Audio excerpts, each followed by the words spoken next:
The Padres have a massive problem on their hands. Another stinker on offense. Is this a problem we're going to have to address in-house? Are we going to need some trades? Because we can't seem to score right now, and it's a problem. Let's get into all that in just a second. Before anything, hi, welcome back to another episode of Padres Digest with your host, Andrew. Another not great day for us today. Another stinker to watch, but we watch these and we feel the pain together. Before we get into all the stuff, the details, two quick things. First, stick around to the end of the video because we do have some post-game fan reactions where I want to get you guys, the fans, involved. Post on Reddit, post on Twitter, maybe you'll be featured on the channel. And of course, we are so close to 1,000 subscribers. Please, please, please subscribe. I love watching that number grow. And then once we hit 1,000, let's hit 2,000 and 3,000. Let's go all the way to 10,000 and let's keep growing because we love making videos for you. We love hearing from you guys. So please and thank you. Appreciate you guys. Anyways, let's get into our post-game talking points. What's colder, the weather or the offense? It was raining in San Diego, and the offense was probably colder than the weather was. I can speak. Does the offense need help? I kind of teased that a little bit. We'll get into that in just a second. And of course, let's talk about some positives from today, because I don't want to be a negative video. Let's find some positives about today. So, let's start with this. Not that. This. Well, what do we have here? Jose Iglesias finally got his Padrified oh my god sign. And oh my god is what I was saying the entire time I'm watching this offense. Because we cannot score a run. And honestly, the Seattle Mariners can't either. Because they are 0 for 19 with runners in scoring positions so far this series. That changed, obviously, in the bottom or the top of the ninth. So now it's like, I don't know, 1 for 20 or something. But yeah, we can't really win ball games when you don't score players. So let's move to the box score real quick. Let me just show you that. So, not a great day. There were some positives. Like I said, we'll talk about that later. But the hitters who hit good yesterday were not hitting great today. I mean, Machado didn't even have a hit. Tatis with 1 hit. Merrill with 1 hit, 2 strikeouts though, and those are big strikeouts. Machado with another big strikeout. Diaz with a big strikeout. That one wasn't really his fault completely. That's a point we'll make later. But yeah, you can't really score when your offense isn't hitting. That's just, I mean, Sheets with the home run, great, but that's not really a runner in scoring position because there was nobody on. Bogaerts had 3 hits. That's a positive we'll talk about later, but it seems like the offense is much colder than the weather today, like we said. And this kind of ties into my next point, too. Does the offense need help? So, one thing I saw on Twitter, and this is something that's going around a lot on Twitter right now, but the Padres don't need another average hitter. They hit plenty of singles. That's also what led to their downfall last year. It's hard to consistently string together hits in the playoffs. They need a guy like Taylor Ward or Jorge Soler who can give you 3 runs with 1 swing. And this is not the only tweet I've seen that wants Taylor Ward. There's a lot. I could look up Taylor Ward Padres on Twitter. There's a lot of tweets of people because we just saw him hit a grand slam against the Padres. And he's not a bad hitter. We'll get into that in just a second. But a lot of players right now, a lot of people on Twitter right now are calling for a power hitter. And we do have, of course, Gavin Sheets, and I can show you that right now. Gavin Sheets with a nice home run. Wasn't crazy, just barely got out, but it was a cold day, and balls don't really fly like that in this kind of weather. But we're happy to have Gavin Sheets do that. But the big difference I want you guys to realize about the Padres and about the Mariners, and we'll go back to this. Mariners can hit a lot more home runs. I mean, this is a little outdated, but Cal Raleigh now has 15. Tellez with another home run. And I mean, we'll go back to the box score real quick. But we can see Cal Raleigh, Rowdy Tellez. They're hitting home runs, right? And the thing about like I said, the Mariners, they hit for power.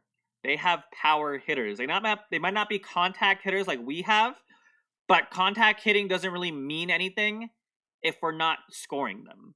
So like our philosophy is so much more next guy up, and we string hits together.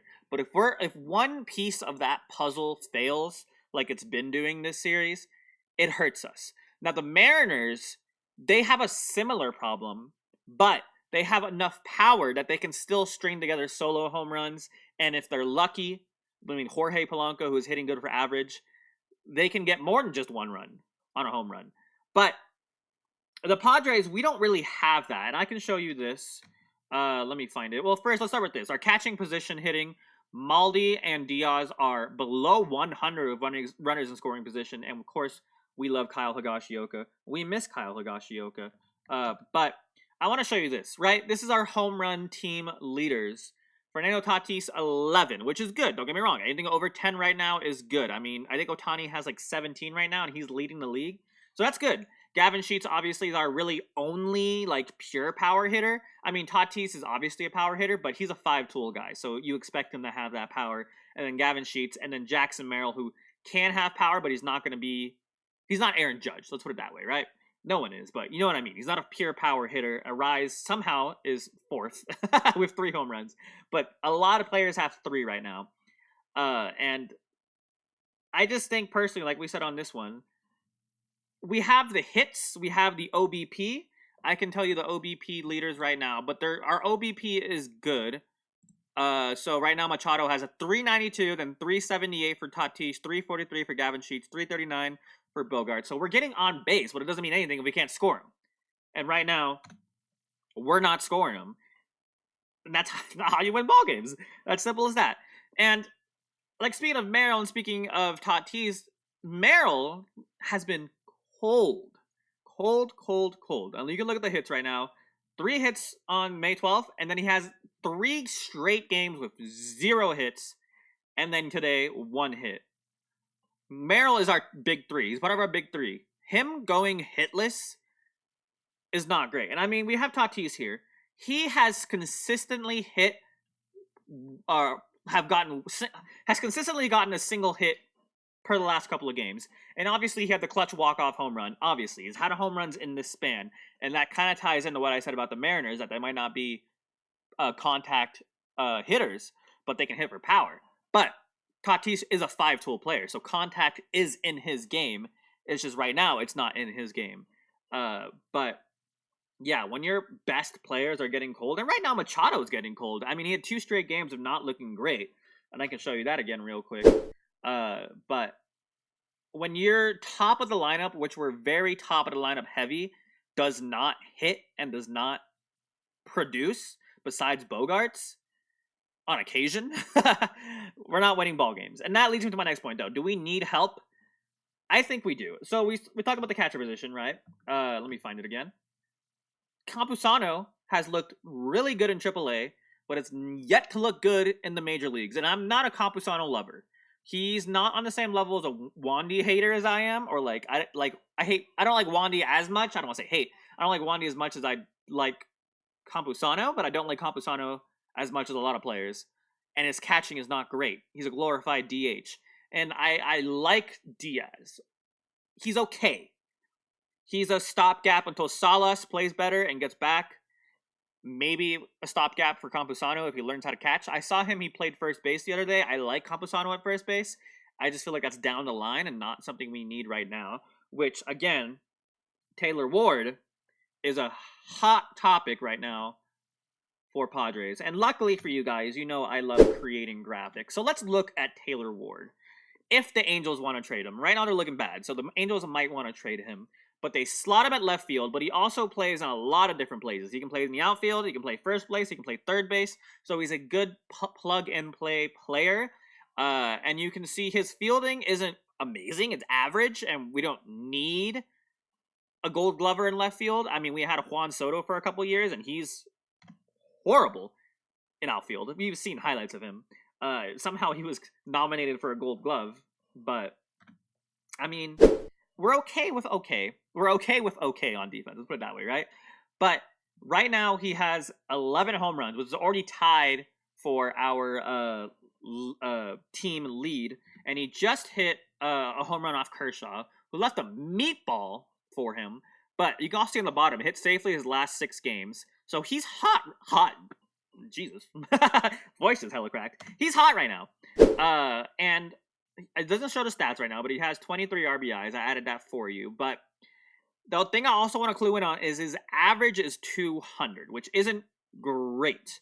And I also have his runners in scoring position situations, and he does have power, but right now he's hitting 200 with runners in scoring position, and like below 100 when it comes to runners in scoring position with 2 outs. I don't have a graphic for that, so my bad. But he doesn't hit great, but he does hit for power. So my point being, and I want you guys to understand this as well, is that we have the players to get on base. We need the players to get them home. And the way we have it with the next man going up, the next man at bat, next man getting a hit, is not currently working. And I do think a player like Taylor Ward, I'm not saying Taylor Ward specifically, I do feel like we can do a little better.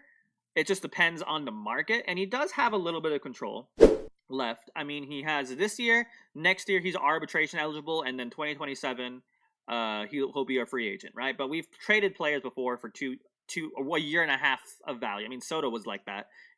Even though he had a year left and we traded him away. But still, my point being, Taylor Ward is a cheap option, and we don't have a lot of prospect depth to really get someone better. And left field is kind of not a great place right now. I mean, if somehow Profar wants to come back, please do. I miss you, Profar. That's not going to happen. So, yeah, I can make a video about possible targets that we could approach in the outfield. I mean, Cedric Mullins is another person I've heard a lot about. Speaking of the Orioles real quick, this is off topic. Bud Black just got hired for the Orioles manager. If you don't know who Bud Black is, he was a former longtime Padres manager. He just got fired by the Rockies.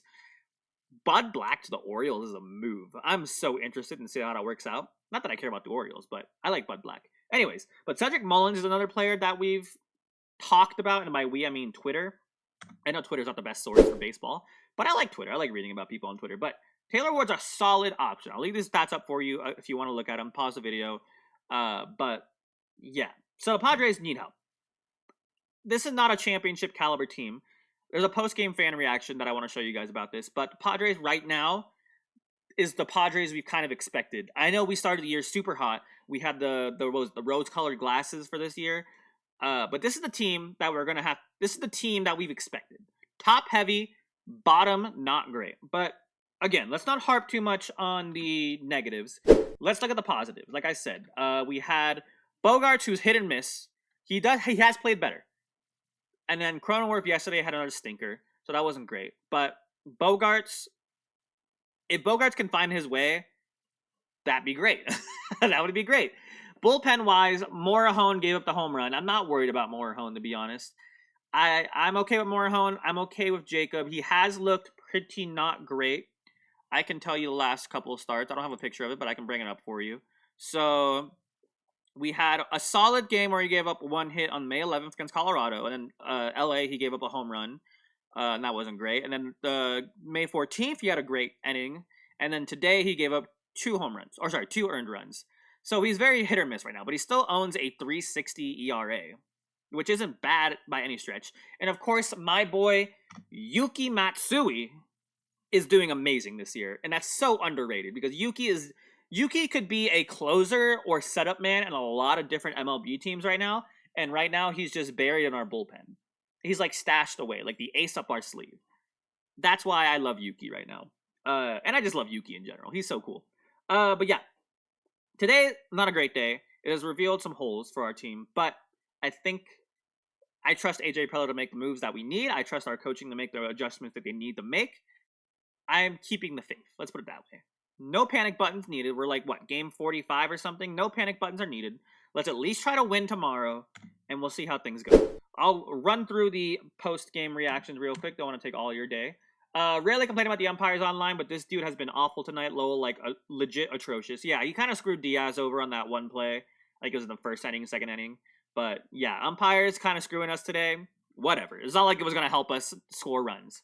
I don't have much positive to say about the Padres right now, other than the fact that they are still 10 games over 500.